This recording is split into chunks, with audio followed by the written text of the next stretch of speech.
Hello and welcome to Just Jets, episode number 189. What is going on? I am your host, Matt O'Leary. Going to be hanging out with you, talking some New York Jets football on, unfortunately, another point in time where the Jets are coming off of a loss. But for the first time in a long time, or at least in the last couple of losses here, there seems to be a little bit of a silver lining. I know we don't like the term moral victory, and it is a little bit on the lamer side, but we will get into some positives. We will get into your voicemails, a ton to get through, and of course, so much fun on this show. But before we do that, a word from the sponsors over at Manscaped, who has taken a step up from Balloween, get it? Halloween, Balloween, to bring you the cleanest shave it's ever seen. So this season, no need to toil and trouble. Manscaped's all-new Handyman is the best way to get rid of that stubble.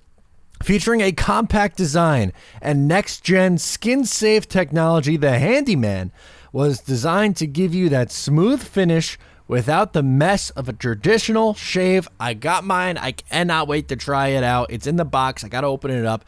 Get the sweetest treat this Halloween by going to manscaped.com. Use my promo code JETS20 and pick yourself up something nice. 20% off, free shipping, code JETS20 over at manscaped.com.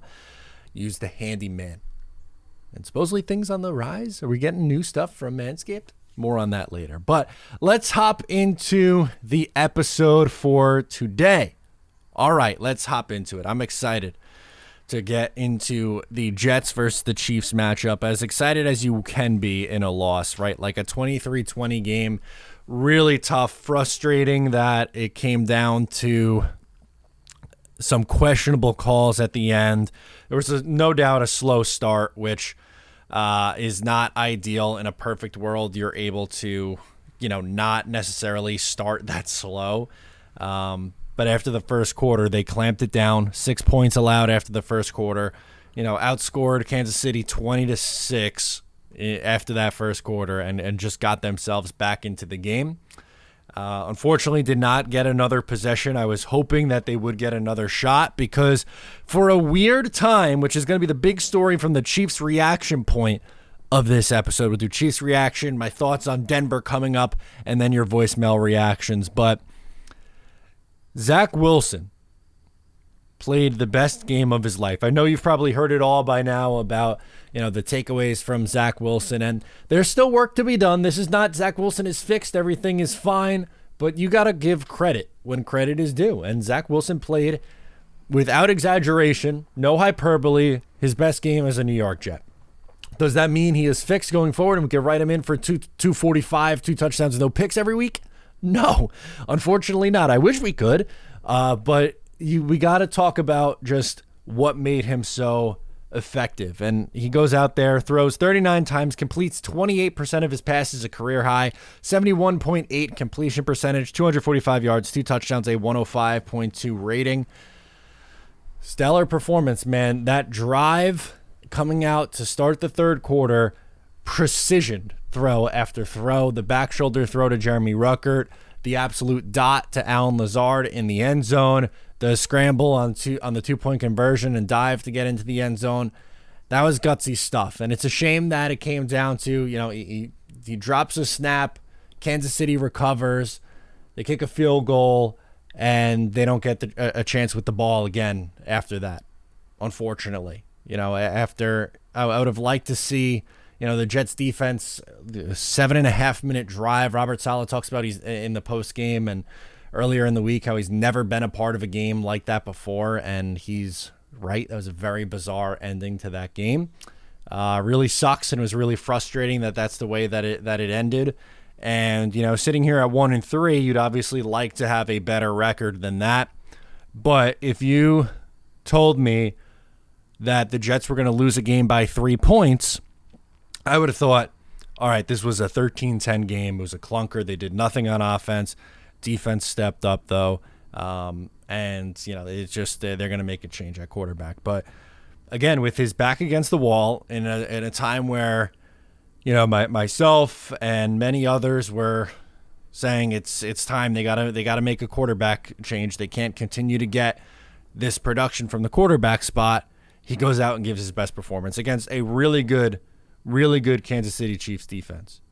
It's just crazy that the difference that we could see at times from this kid.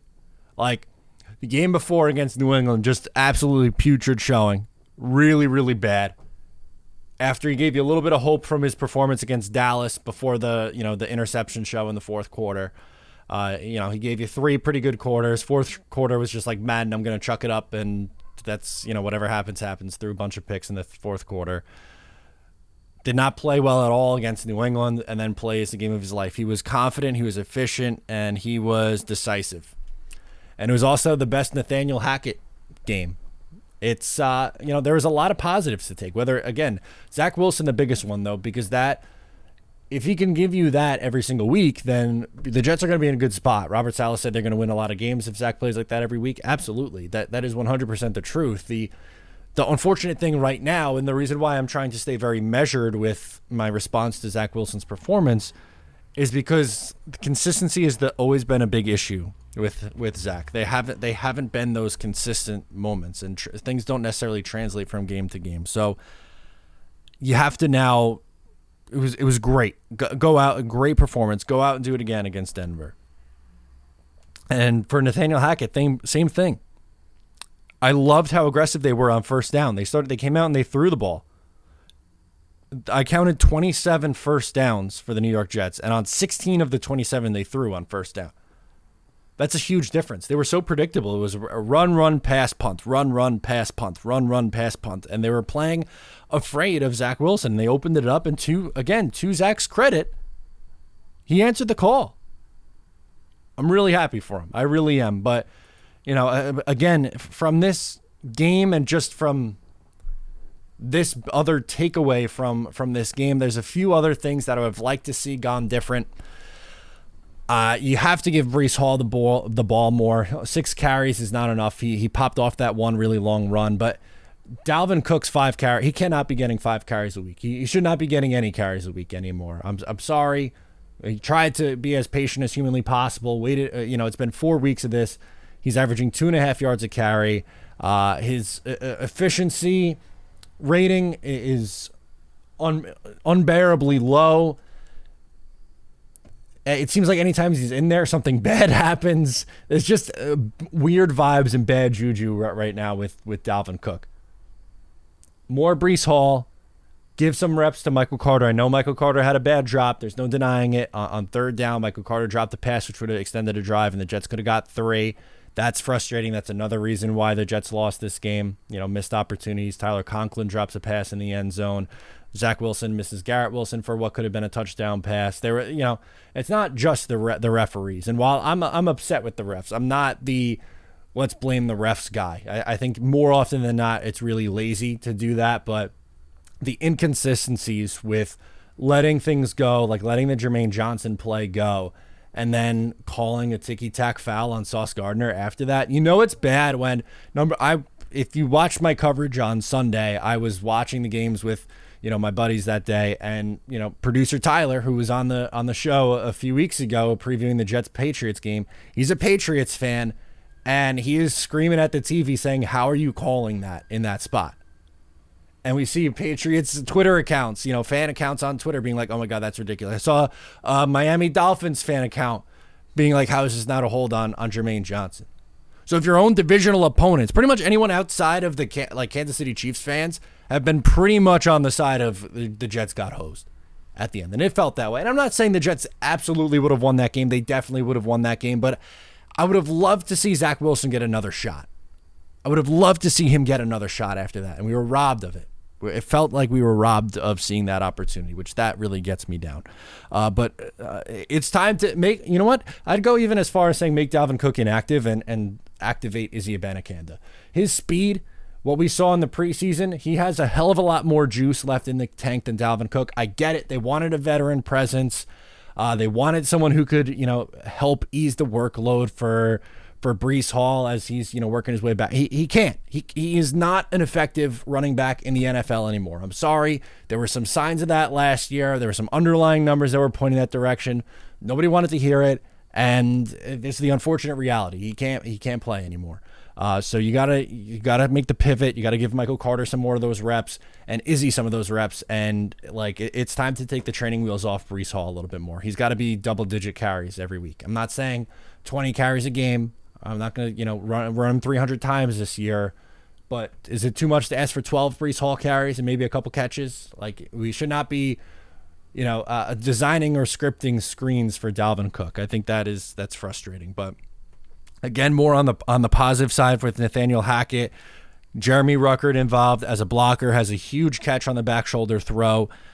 He surpassed CJ Uzomah. I know Uzomah had the touchdown pass, but he jumped him being Uzomah in snaps and snap percentage, which is a nice sign. I would love for him to live at tight end 2, but honestly, I think it's only a matter of time before he ends up being tight end 1, because Tyler Conklin, while he had some nice moments and a couple clutch catches in this game, there are a couple things that bothered me from Tyler Conklin also, where the ball in the end zone, I know it would have been a tough play, but you have to come up with that football.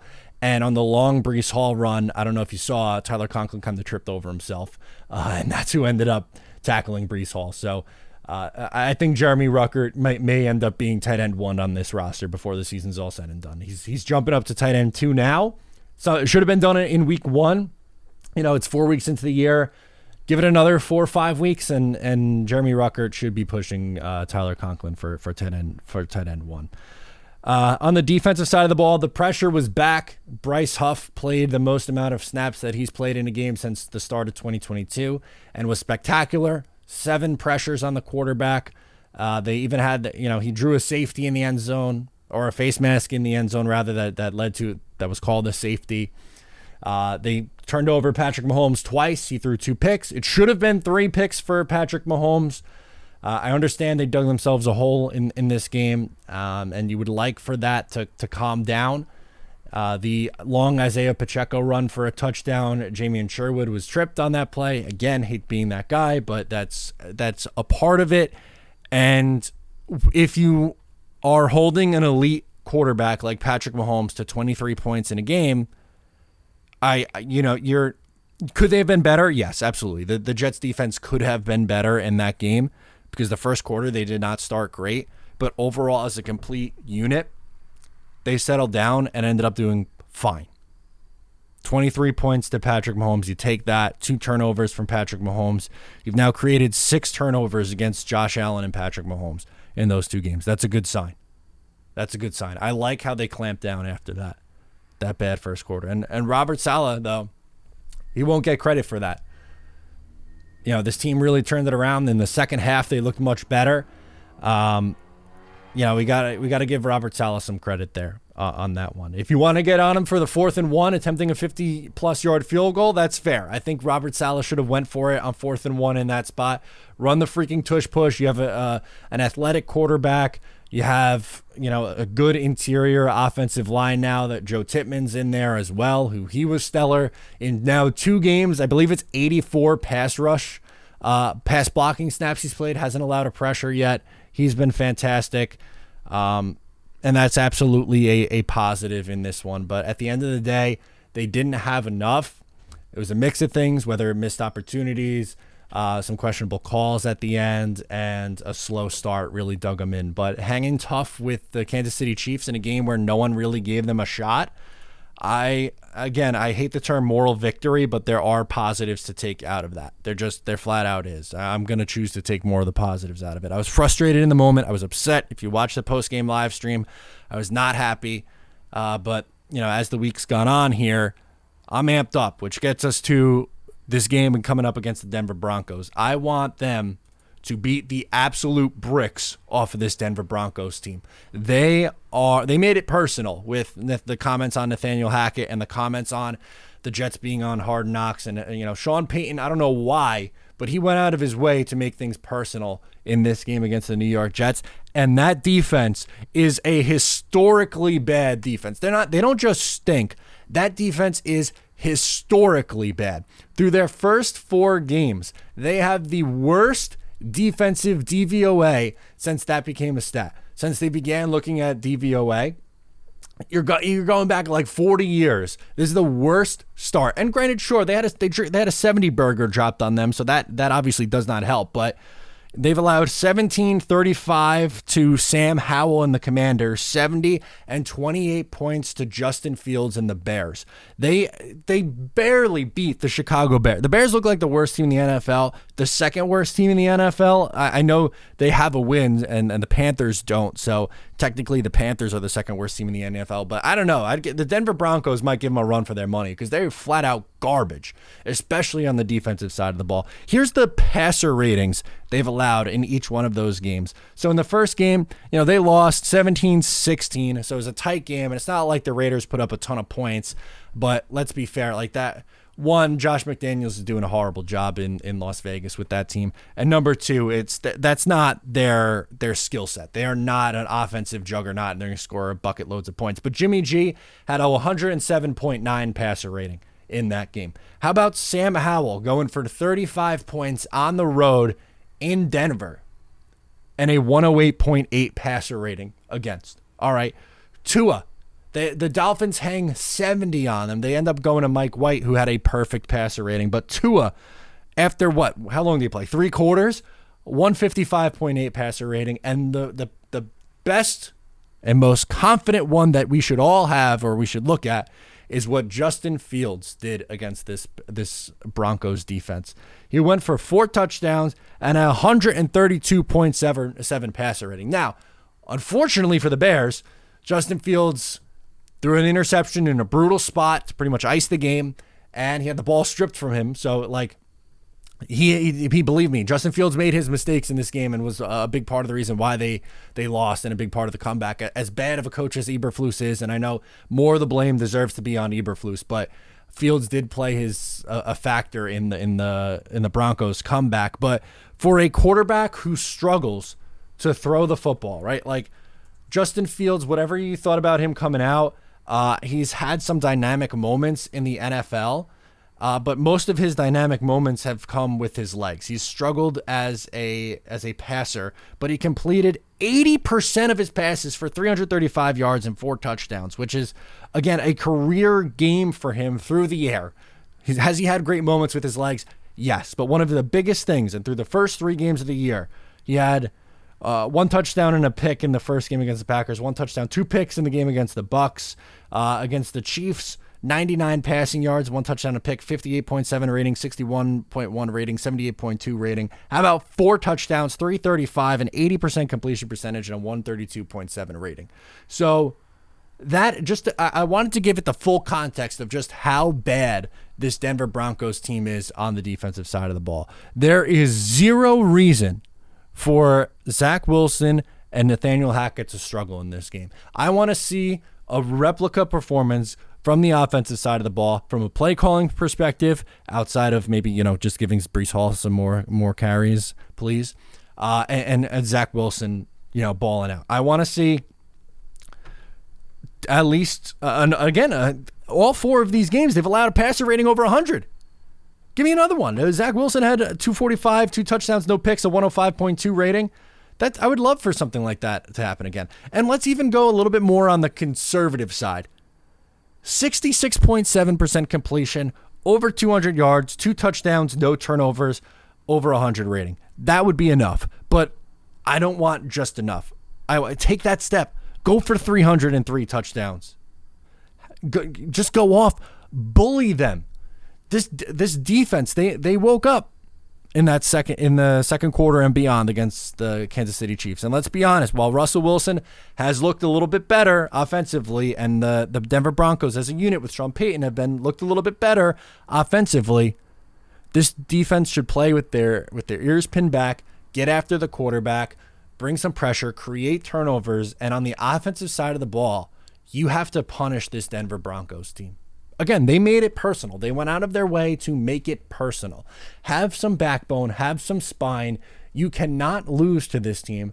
And that's the thing, too. Like, the title of this episode is The Jets Season Still Has Life. And that seems crazy to say after, a deflating loss and you drop to 1-3. But if you can get yourself a win on the road in Denver against a team that stinks, then you're 2-3. And then you come back home and you have another game against the Eagles. So the Eagles are 4-0.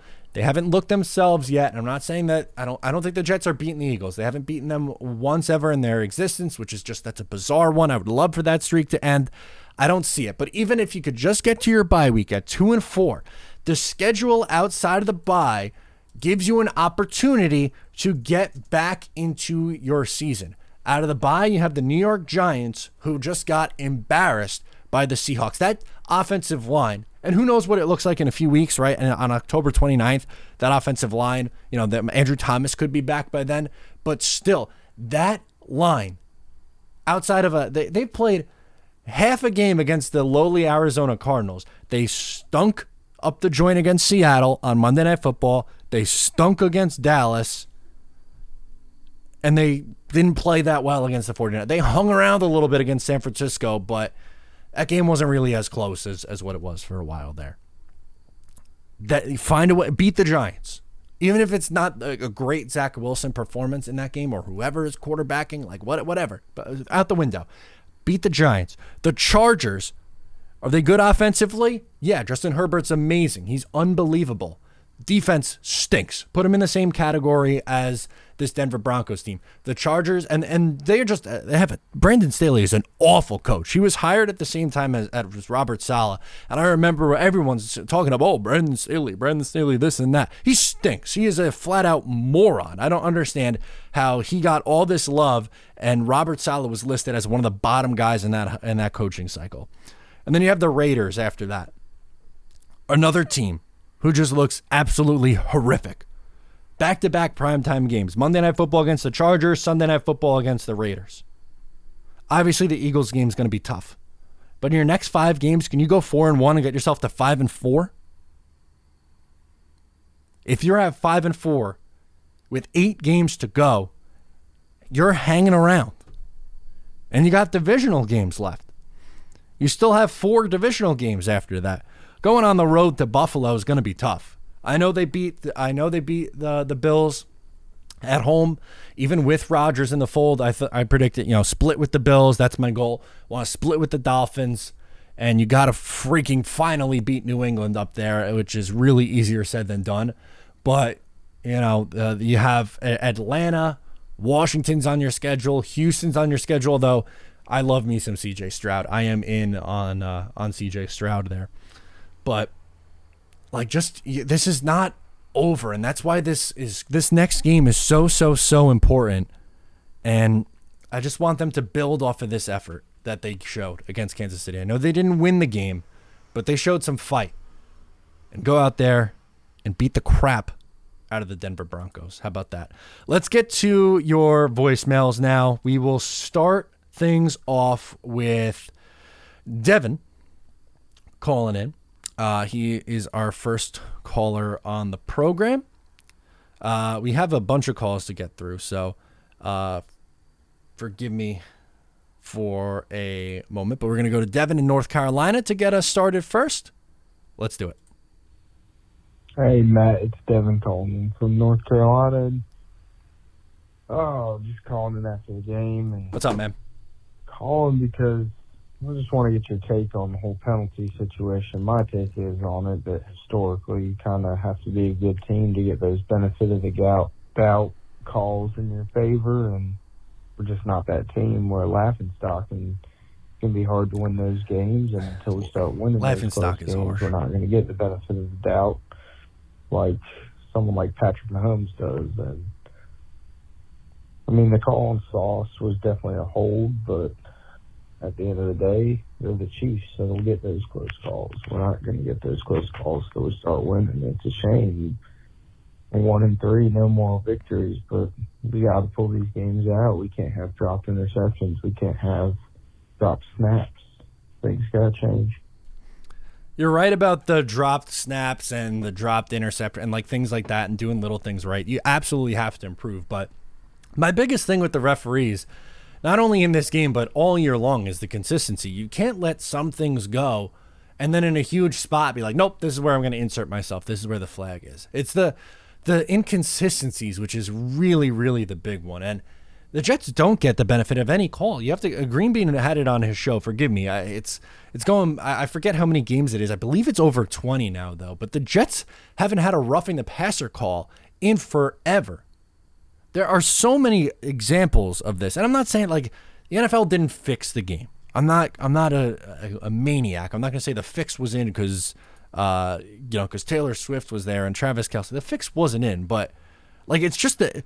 The referees also have to be held accountable for their inconsistencies. That's really the biggest thing is if you're going to call the whole game like that, fine. But you can't let things go the entire game and then in the biggest freaking spot on a 3rd and long on a ball that's not catchable to the receiver, call it. It's like the referee was waiting to make sure that it was picked off and was like, yeah, I'll throw the flag. But if it's not picked off, then we're going to let it go. That's ridiculous. And then on a 3rd and 22, you swallow your whistle when I don't know what people are watching. Oh, he got his hand inside. When there's an obvious screen grab of Jermaine Johnson's shoulder getting tugged. That one was let go, though. It's frustrating. It's frustrating stuff. John from Tennessee is up next, and he wants to talk about potentially hope going forward. All right, let's try to be positive. Hey, Matt. John out of Tennessee. Thanks for the content, as always. So, just finished that Kansas City game, and definitely not as brutal as I was expecting. Don't want to overreact like I know some people are going to do with Zach Wilson, but also don't want to underreact like I know other people will do. That was one of the better games he played by a wide margin. I think that this offense needs to play hurry up like the 2-minute drill all the time, let him play loose, throw on first down more. We're going to have some really bad plays, it's true, but you know what? That's what's going to give us the best chance to win, too. This offense had life today, which it hasn't had in most Zach Wilson games. So, give him his props, when he deserves them. I'm not saying he was perfect today. He could have been better, but he was actually the better quarterback outside of that first quarter in that game. So, that's something we need to actually acknowledge because we're really fucking hard on him right now, and he deserves it. Defense played really well outside that first quarter. God, those refs were just absolutely awful. But, it's rough being 1-3 with what we had expectations for this team, especially with how that game went, how the Patriots game went. We shouldn't be at this position. So, it's rough. I'm going to hope that it improves.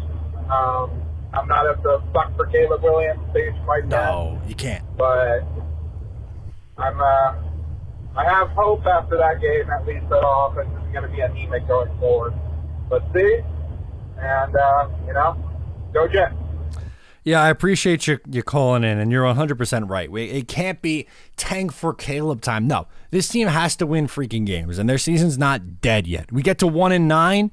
If the Jets are sitting at 1-9, we could have that conversation maybe. But that's not I don't think they're going to be that bad.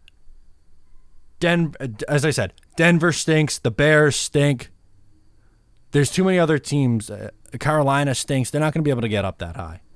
They're just not, and that's fine. I'm not rooting for the Jets to take a quarterback. If they take one, I guess they end up taking one. But I would hope that they're drafting someone who could help push this thing forward for Aaron Rodgers in 2024. That's what I would be rooting for, and that's what I would want to see them do from my perspective anyway.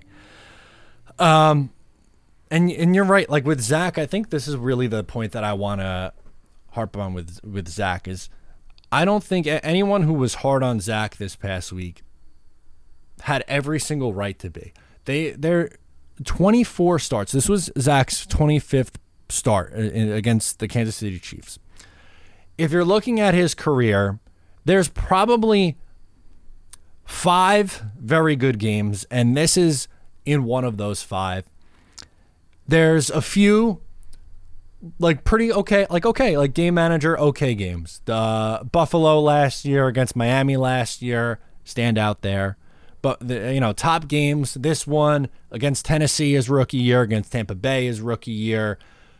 Moments against Carolina, his first game ever against Carolina, I would put up as one of the better Zach Wilson games. But then there's like 15 really like bad starts. So while there was a lot of really promising things that he did in this game against the Kansas City Chiefs, and we can't discredit that. There was a lot of good, but he has to build on it. He has to show I can do it again. You can't just go right back to, 50% completion percentage for 130 yards and pretend like everything's fine. That's not how it works. 245, 2 touchdowns, no picks is great. 70% completion percentage, great. Do it again against a historically bad defense now. Build off of it and show that, hey, I could start for this team. I hope he does. I hope he makes me eat my words where I was saying that I want to see, Trevor Siemian play. Because if he plays like he did against Kansas City every single week, then the Jets are going to have a chance. But if he goes back to playing like he did against, the fourth quarter against Dallas and, the whole entire game against New England the week prior, then there's an issue. You can't be, holding on to the ball too long, staring guys down, not finding the open guy. But the decisive play, the confidence, it was there in this game. It was we watched 2 different quarterbacks in the span of 7 days. Even the highest of high Zach truthers, I don't think could go out there and say that what we saw the last 2 weeks is, the exact same guy. It felt like 2 different guys. And even the most negative on Zach Wilson. I wouldn't consider myself the most negative on Zach. I think there are people significantly more negative than Zach Wilson. I wanted the Jets to draft Zach Wilson. I wanted to see 2 years of Zach Wilson. It's just now in year 3, after 25 starts, you have to have a level of expectation, and being a solid enough quarterback should be fine. But he hasn't shown that consistently. And this was a great first step to showing, hey, I can play. It was an eye-popping performance. It was good. He was very, very good. But you got to show it again. Constantine from PA wants to talk about a decision time for the Jets. All right, let's do it. Hey, Matty Boy, this is Constantine from Erie, PA. What's up, dude? Just finished watching the game. Gotta admit, Zach didn't look so bad. But when it came down to the key moment in the fourth quarter, where we had a chance to maybe take the lead and take over the game, what happened? Slippery hands, fumble. Chiefs get the ball. They get the field goal. Bottom line is, we're stuck now with a decision to make. Is what we saw tonight good enough to let Zach continue being our quarterback? Or are we going to have to make a drastic move before this season goes away from us? Because the way I see it right now, we still got Denver, who just lost again. They're 0-4. And Sean Payton's got to be furious. And we also have the Eagles, where they pulled off a miracle win off Washington, which they really should have just slapped all over the field, but Washington's showing a little heart. So I don't know. I mean, you tell me. If you were Saleh right now, well, let me rephrase that, because you already know Saleh's a Zach Wilson cheerleader. But if you were the head coach, so to speak, would you put in Zach Wilson next week? Yes. Or would you try to bring a veteran in and try to get something going to maybe salvage the season? Because the way we're going right now, we just hit the Titanic. We just went on the water. We're about to hit the iceberg, and we're about to sink. And there's nothing we can do to save us. Outside of that one decision, do we stick with Zach? Do we go with another quarterback? And I got to say something. All right. Okay?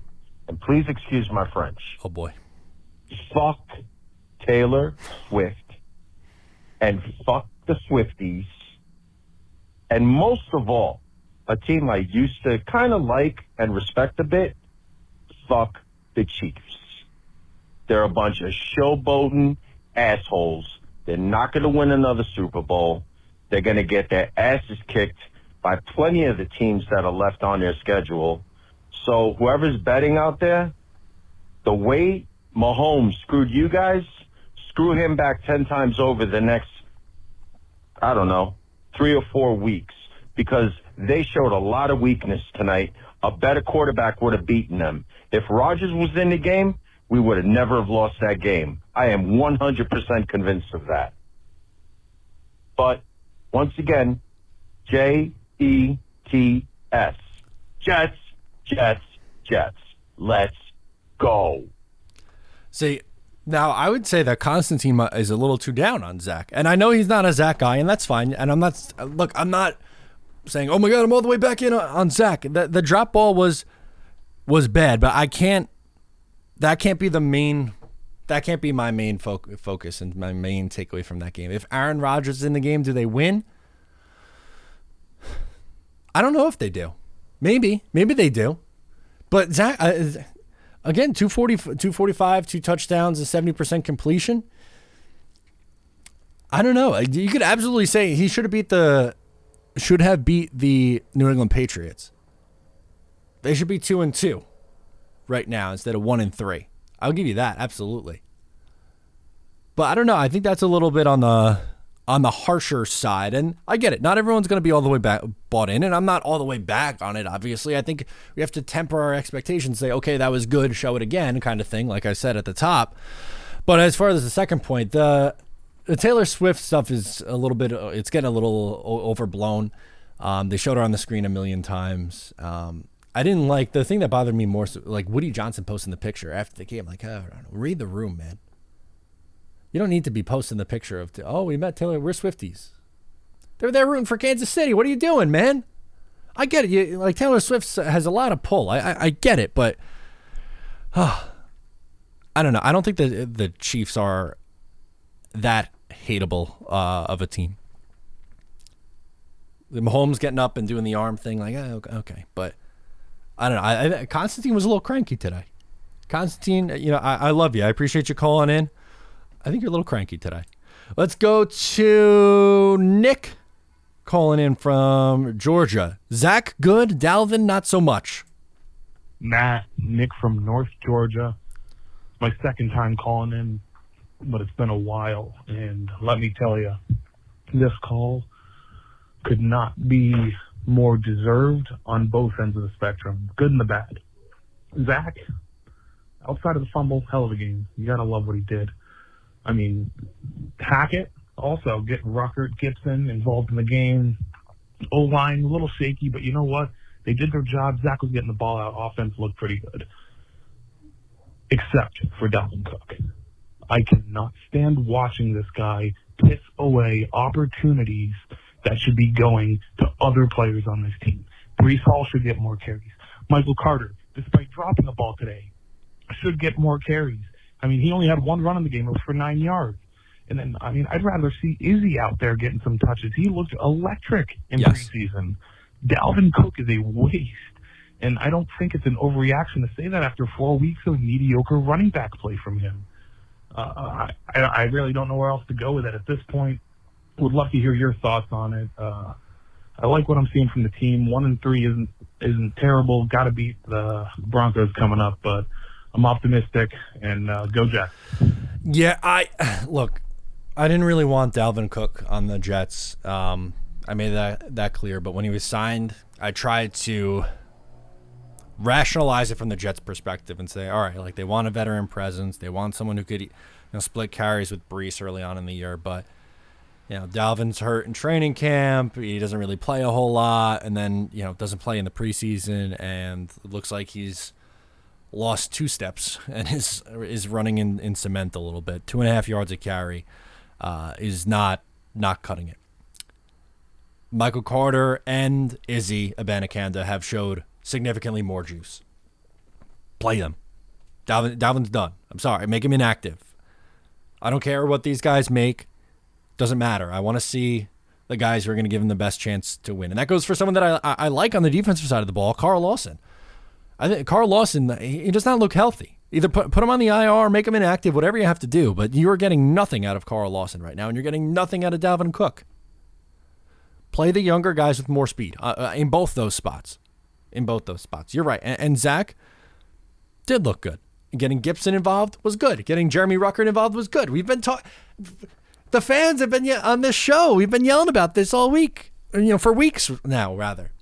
And I still don't get the pushback where it's like, oh, they can't get the ball to Garrett Wilson. What do you mean? Why are you worried about Mecole Hardman and Xavier Gibson? It's like, well, I don't know. Just from It doesn't make sense to give Randall Cobb 76% of your snaps from the slot and 3% for Mecole Hardman. Like, there's just things that logistically make sense and don't make sense. And those did not make sense. And they started to skew to make sense. My next step is Mecole. You did a couple Xavier Gibson touches. You did the Jeremy Ruckert reps. Now give me some Mecole. That's my next step. Let's do Jay calling in from Jersey. Wants to talk about the play calling and how the play calling was much better. I agree. Hey, what's up, Matt? Jake from Jersey. Just following up my call last week. So pumped that I gave Wilson one more week, especially against the Chiefs. He played so good. Just wanted to say, I thought the play calling was like night and day. Oh my gosh! Like compared to the last few weeks, it's almost like Hackett's just been reading what everybody's been saying. It's like Rucker got so many more snaps. I saw Harper back there a couple times doing just even in motion, but it's nice to see him on the field a bit. Gibson getting an end around. Only thing I would say going forward is we got honestly, it's gonna sound so bad, but like Cook's gotta go. And it's like a drive kill. You put him in there and he's like, I think I could walk faster than him, honestly. I mean, he looks so not explosive. I don't know if he mentally checked out or maybe he's just done. older. I really don't know, but I think that's kind of, I mean, every carry that he had today, I feel like Easy could have at least gotten 1 or 2 more yards than him. But we'll see what happens. I mean, I doubt they do that. They'll probably pretend that Cook is good for another few weeks. Also, pretty crazy how good Bryce Huff is. I'd love to see what he could do in like a way bigger role. Like, I don't think it would happen, but like say, like a TJ Watt role, like how he plays in Pittsburgh with that often, that many snaps. I really want to see what Huff could do. I mean, anytime he's back there, he's just so quick and bendy.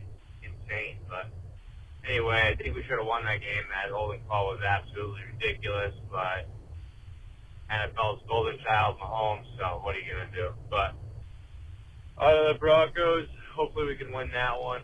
But go Jets. Yeah, I think they can. I really do. This is a must-win game for the New York Jets. Have some pride, even if you don't get, what was that, an A Zach Wilson performance? If you get a C+ Zach Wilson in this game, you should have enough to win. But I would like to see another, A-level performance, a really good game from him. And Hackett, like, that's the one guy that was called out essentially by name from Sean Payton. Have some pride, dude. Go out there and prove people wrong. It's necessary. It's things you absolutely have to do. Have some pride, man. I think he does have some pride. I absolutely think that he gets back in it. I think the offense plays well. I think the Jets get the win. And you are 100% right about needing to play Bryce Huff more. Get him to 50% of the snaps. Like the rest of the Jets' better defensive linemen, that's what they play around. He's at 39, which is a high percentage for him. Usually somewhere in the 20s. Between 45 and 55. I think that's a fair amount there. Let's go to Dante, South Carolina. Hey, Matt, Dante from South Carolina. Calling up because the Jets got robbed by the Chiefs. I am not one to ever blame the refs, man, but there were just some calls in this game that you just oh, God, I'm sick. I'm sick to my stomach. There's good news and bad news, though. I mean, good news, Zach played lights out, man. Aside from that one drop snap, he played fine. Like, if he gave me that game 17 games a year, I'm not complaining. The defense, I mean, credit to the Chiefs. They ran. We were expecting Mahomes to pass all over us, and they ran all over us instead. But close game, coming down 17-0 to lose 23-20 on some BS calls.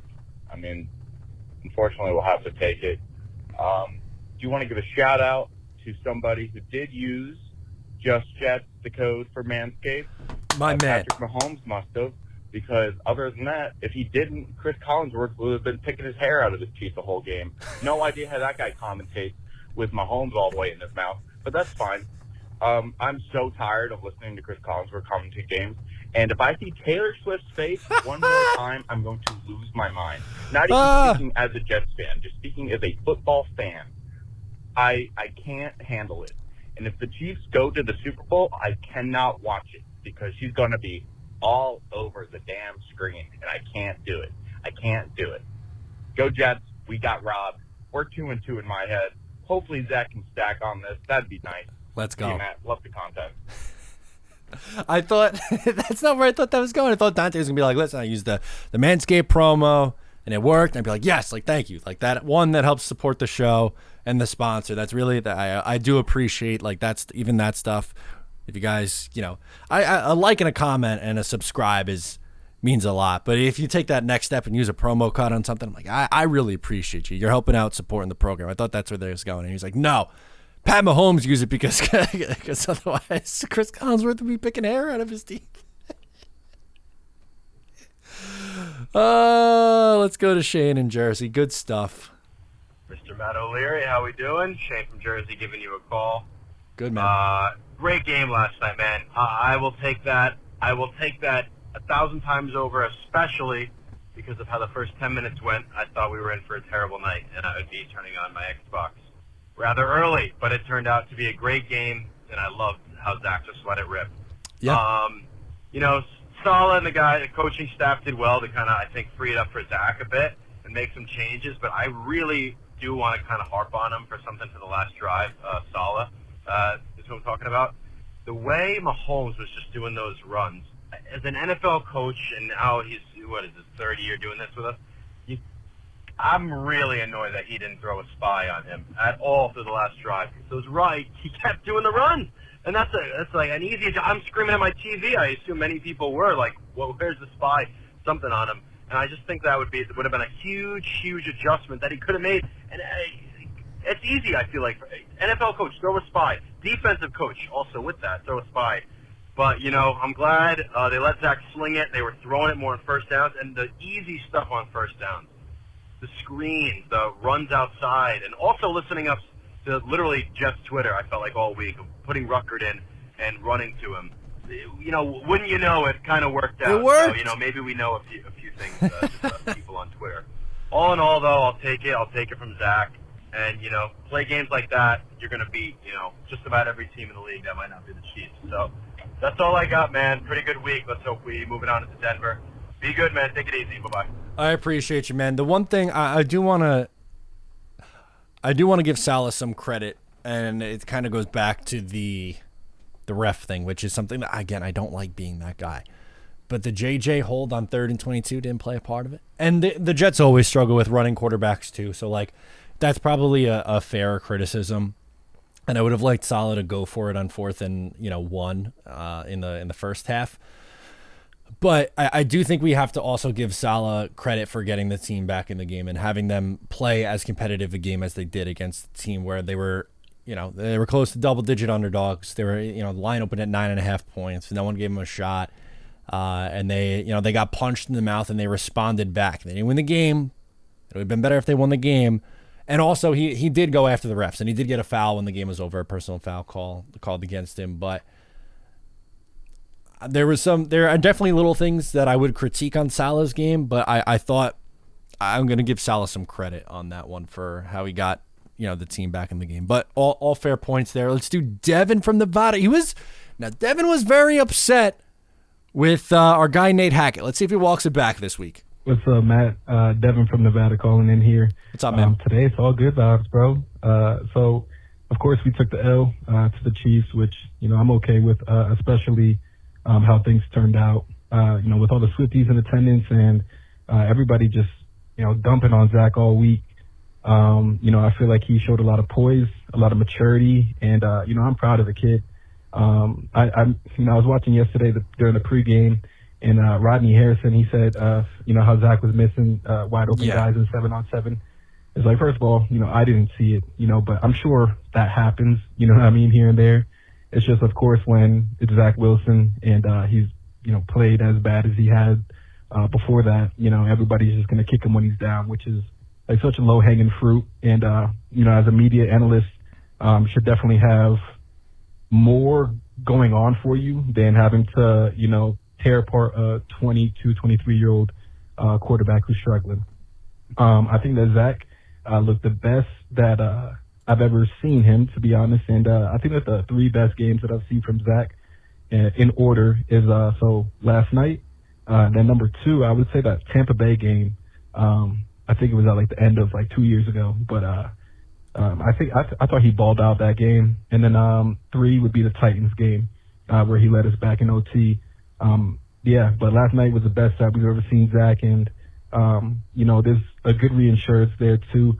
I think Nate Hackett must have watched the show last week and was mad at me because everything that we were complaining about, he turned around and he fixed. I thought Hackett called a great game. He did. And there's really like four sides of football in the NFL. So offense, defense, special teams, and then the officiating. And unfortunately, man, we got murdered on the officiating battle. Yep. But, we keep putting respectable performances together like that, man. Soon enough, like, they're all going to have to respect us. And, it's just like we just got to keep earning it, keep grinding, keep chipping away. But, so I think that was the best game I've ever seen of Zach. Super proud of him. And I actually do feel confident going into next week. Just got a small little tidbit too, bro. Yeah, hit me. Let's see. Last week in fantasy, I had to trade Garrett Wilson, man. Broke my heart. Just wanted to know if you have any Jets players or anything. I traded Garrett Wilson and Miles Sanders for Chris Olave just because, man, I drafted Garrett with my second pick, and it wasn't looking good, brother. Wanted to know if you have any Jets players or you're targeting any on your team this year. Love the show. Been a long-time supporter, man. Keep it up, brother. Appreciate all that you do. Have a great one, man. Let me know. Peace. Yeah, I appreciate the kind words, and thank you again for calling in. And I loved giving Hackett some credit. I love it. You gotta. Right? Like, let's be fair. We got to be fair here. That's what I try to do. At least it's not a perfect recipe. There's opportunities where I could be, better and more objective, and I acknowledge that. But I appreciate Devin for giving Hackett some credit. And yeah, I had the Jets defense, and I dropped them this past week, going up against the game in Kansas City. I thought that was a tough matchup, and I probably should have held on to him, but. I wanted Garrett Wilson, didn't get him in either of my leagues, and kind of glad that I didn't for the reason that you mentioned. And I love Brees, but I didn't want to spend that high of a pick on Brees Hall because I knew that they were going to split reps with Dalvin and was unsure what he would be like coming back this season. I think, down the stretch, if you could buy low on Brees Hall, that I would maybe do that. And Garrett's just so special. I think it's just going to be streaky with the quarterback performance. And I don't blame you for moving off of that. But the Jets defense I had in one of the leagues. Let's close out with Jake from New York City talking about this team rallying around Zach Wilson. Hey, what's up, Matt? It's Jake from NYC. I wanted to ask you about a really cool moment I think we saw at the end of the Jets game. Obviously the loss stings, but just, seeing the guys, Allen Lazard and Thomas Morstead, just everyone surrounding Zach and uplifting him. I thought it was a really cool moment. I think back to, what Saleh said to him on his draft night. This organization is going to lift you up, not the other way around. Can't say that love and support is going to get Zach there on his own, but it damn sure does help. And I think, it's just, a testament to a lot of these guys like Lazard and Uzama and DJ Reed, these guys that just get it and they get football and, they understand that they're brothers and they're going through it together. So I just wanted to get your thoughts on that moment. And, go Jets. Yeah, I appreciate that. That's a really good call to bring up and mention. And you saw Zach Wilson take accountability on the sideline with there's a video of him saying, I lost it, like I lost the game. And then in the post game, he took full responsibility. And it's a little thing, but I think it does show growth there. And, even when he's been struggling early on in the year, I think he's handled the press and handled the media a little bit better than he did last year. I think that was a big part of the reason why he got benched was his answer after the game on the road in New England. When he said that he didn't feel that he let the defense down. And now he takes, in his best game of his career, says that he takes, the full brunt of it, which is, I thought showed a lot of, maturity. And I'm sure the guys respected that. And Lazard going up to him, Randall Cobb, as as much as I don't want to see a ton of Randall Cobb, like I get with him being there, and but specifically going back to Lazard for a second, I think he's been a really nice addition for this team. I think he's been solid.